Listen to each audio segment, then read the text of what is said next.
I'm Engine Cadet Batucan. I'm Engine Cadet Laburada. I am Engine Cadet Medura. I am Engine Cadet Mercado. I am Engine Cadet Sacol. We are tackling about the importance Of math, science, and technology. Good day. I'm here to discuss about Introduction to Physics. Physics is basically the science that explains how our world works. It tells us why things fall, how light travels, why we hear sounds, and how electricity works our phones and rooms. And the cool thing is, physics is not just in a room, it's in a real life.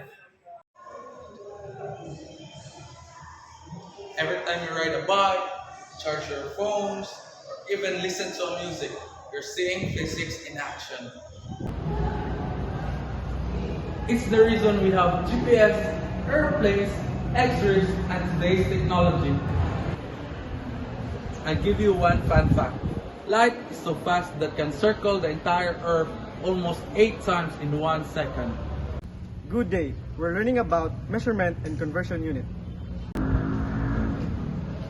Measurement help us describe the length, weight, volume, or size of anything.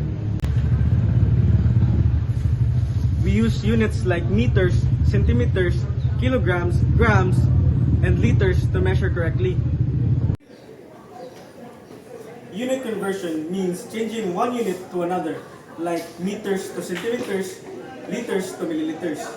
For example, 1 meter is 100 centimeters and 1 kilogram is 1,000 grams and 1 liter is 1,000 milliliters. It helps us get accurate results and avoid mistakes.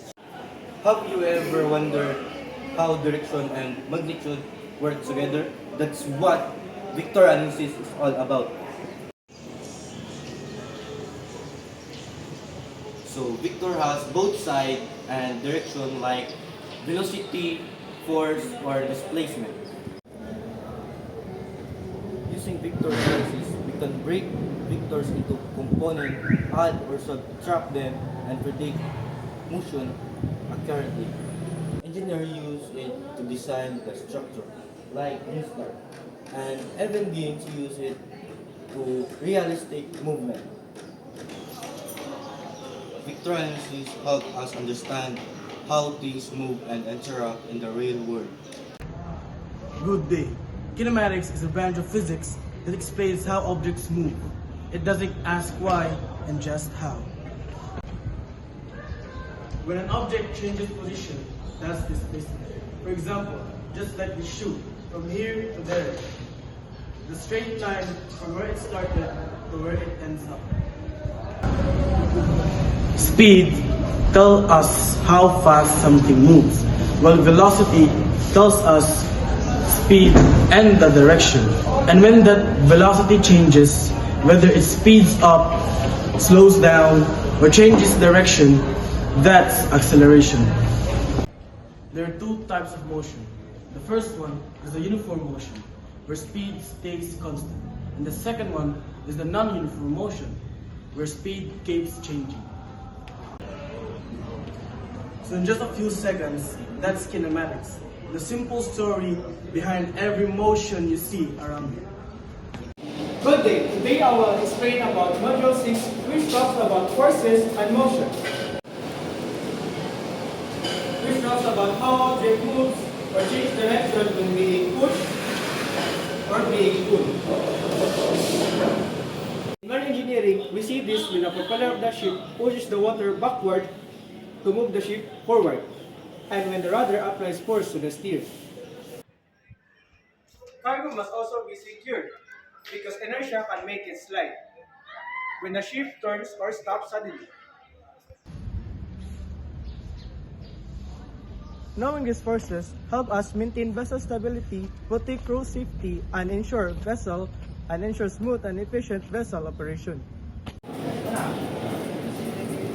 Hi everyone, today I explain heat and temperature in the simplest way. Temperature is just how hot or cold something is. Like if you touch the railing, Ouch! It's so hot. That's temperature. Heat is another hand. It's the energy move something to hot or cold.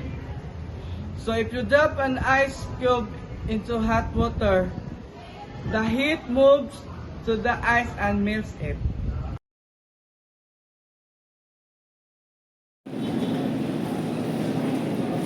Hi everyone. Today I explain the heat and temperature. Hi everyone. Today I explain heat and temperature.